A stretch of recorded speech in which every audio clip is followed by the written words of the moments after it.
Digital media पर जिस प्रकार से एफआईआर लगातार हो रहा है बिहार में, मनीष कश्यप, राकेश तिवारी और देखिए, पत्रकारिता एक ऐसा प्रोफेशन है कि यहाँ सच्चाई के लिए अब जब लड़ाई लड़ना शुरू करेंगे ना, तो नोटिस तो आता रहेगा, केस मुकदमा होता रहेगा। वो तो चंपारण का बेटा है, चंपारण पश्चिमी चंपारण में उसका जन्म है। ये तो गौरव की बात है चंपारण के लोगों के लिए कि एक लड़का, एक जो चंपारण में जन्म लिया था, एक लड़के ने बिहार सरकार को पूरा हिला देने का काम किया है और सरकारें उसके पीछे लगी हुई है। हम स्पीचलेस का वॉइस हैं, मतलब जिनके पास आवाज़ नहीं है, उसकी आवाज़ हम बनने का प्रयास करते हैं, क्योंकि संविधान ने हमको आर्टिकल 90 के आधार पे हमें एक जगह दिया हुआ है, बोलने का अधिकार दिया हुआ है। यही हालत मनीष कश्यप के साथ है। मनीष कश्यप ने लगातार जो है बिहार के अंदर जो भी सड़कें बन रही हैं उसमें जो करप्शन है, जो ब्रिज बन रहा है उसमें करप्शन है, इन तमाम करप्शन का, तमाम भ्रष्टाचार का पूरा कलई खोल दिया। 500 की माइक की जो बात कही जाती है ना, ये 500 की माइक जो है उस 47 से, जिसकी कीमत 10 लाख होती है ना, 20 लाख होती है, उस 47 से ज़्यादा कारगर है। कि हम लोग गांधी के सत्याग्रह की भूमि पे हैं। गांधी ने बताया था कि अहिंसक तरीके से अपनी बात को उठाइए, और ये 500 की माइक ही तेजस्वी यादव जैसे उप मुख्यमंत्री को मजबूर कर दिया केस करने की। और आज जो है पूरी की पूरी प्रशासन, पूरे डीजीपी जो है एक पत्रकार के, एक निरीह प्राणी के पीछे लगे हुए हैं।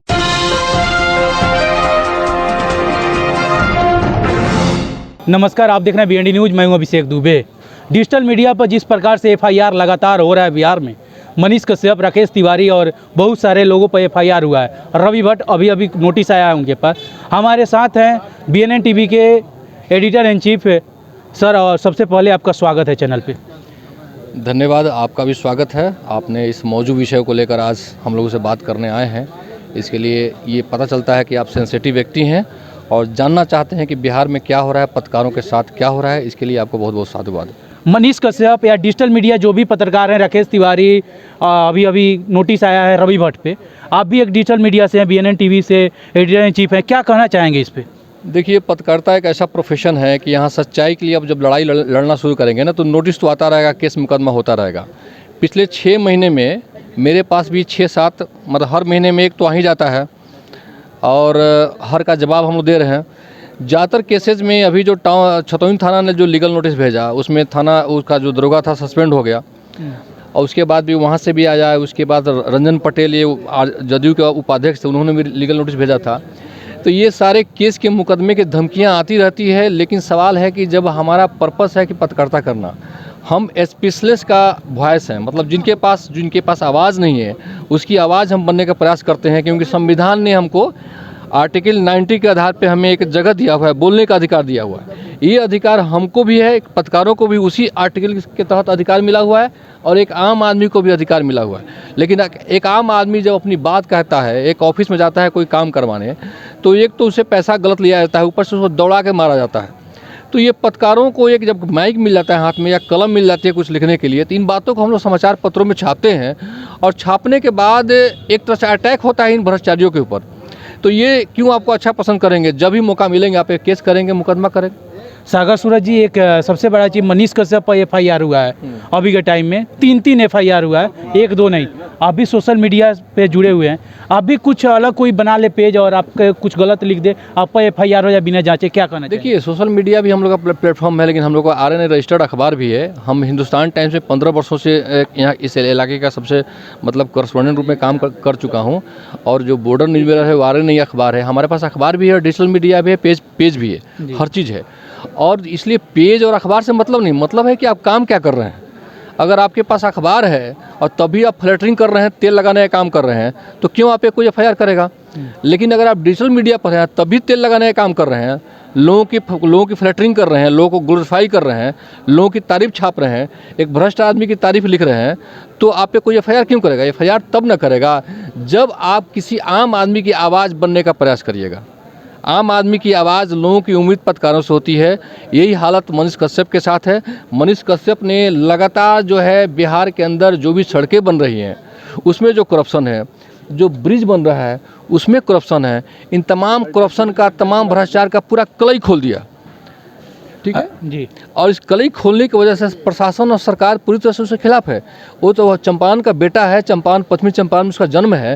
ये तो गौरव की बात है चंपारण के लोगों के लिए कि एक लड़का, एक जो चंपारण में जन्म लिया था, एक लड़के ने बिहार सरकार को पूरा हिला देने का काम किया है, और सरकारें उसके पीछे लगी हुई है। जिस माइक को 500 का माइक कहा जाता है, वो आज लड़का बिहारियों की बात जो टीवी पर बात नहीं की जाती थी, आज बात हो रहा है। इस पर गौरव की बात करनी चाहिए बिहार की सरकार को, लेकिन बिहार की सरकार तेजस्वी यादव एफआईआर पर एफआईआर करते जा रहे हैं। क्या डिजिटल मीडिया को बंद करने के तरीके पर चल दिए हैं क्या? देखिए 500 की मोबाइल की माइक की जो बात कही जाती है ना, ये 500 की माइक जो है उस 47 से, जिसकी कीमत 10 लाख होती है ना, 20 लाख होती है, उस 47 से ज़्यादा कारगर है। क्योंकि गांधी ने कहा था कि अहिंसक तरीके से अपनी लड़ाई को लड़ी जाए। सुभाष चंद्र बोस इन लोगों को जो है एक्सेप्ट इसलिए नहीं किया गया, आपको खुदीराम बोस को एक्सेप्ट इसलिए नहीं किया गया क्योंकि उन्होंने हिंसा को एडॉप्ट किया। हम लोग गांधी के सत्याग्रह की भूमि पे हैं। गांधी ने बताया था कि अहिंसक तरीके से अपनी बात को उठाइए, और ये 500 की माइक ही तेजस्वी यादव जैसे उप मुख्यमंत्री को मजबूर कर दिया केस करने की। और आज जो है पूरी की पूरी प्रशासन, पूरे डीजीपी जो है एक पत्रकार के, एक निरीह प्राणी के पीछे लगे हुए हैं। मैं पत्रकार को निरीह प्राणी कहता हूँ क्योंकि उसके पास इसके अलावा कुछ होता नहीं है, ठीक है। तो उसके पीछे पूरी सरकार लगी हुई है, तो ये तो आपका किसी 47 से ज़्यादा मजबूत कहा जाएगा ना। एक सवाल है, बिहार में क्या मुख्यमंत्री थोपा जाता है? कभी लालू यादव की पत्नी राबड़ी देवी रही, अब 9वीं फेल कहा जाएगा, लोग गाली भी देंगे, लेकिन मुख्यमंत्री बनने के तौर पर चल रहे हैं। बिहार में क्या उससे एजुकेटेड लोग नहीं है जो मुख्यमंत्री बने? देखिए बिहार में एजुकेटेड से क्या मतलब है? बिहार में विकास पे चुनाव तो होता नहीं है। बिहार में जात पात पे चुनाव होता है, ठीक है। जो जिस जाति के है, जातीय आधार पर एक समीकरण बना हुआ है पार्टियों का। ये पार्टी जो है, ये समीकरण है तो ये पार्टी इनको वोट देगी। और मान लीजिए कि दो जात की जो समीकरण मेरे साथ है, अगर MY मेरे साथ है, मुस्लिम और यादव, तो मैं प्रयास करूँगा किसी भूमिहार को टिकट दे दूँ। 2+ हुआ, एक भूमिहार का वोट मिला, जीत गया। भूमिहार को वोट देगा, राजपूत को वोट देगा, सब लोग का समीकरण बना हुआ है। यहाँ विकास से मतलब ही नहीं, विकास का सवाल ही नहीं है।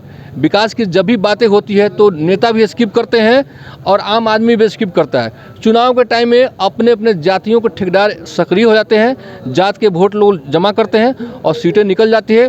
इसी आधार पर सरकारें बनती है। आपका सबसे आखिरी सवाल, क्या डिजिटल मीडिया को दबाया जाएगा?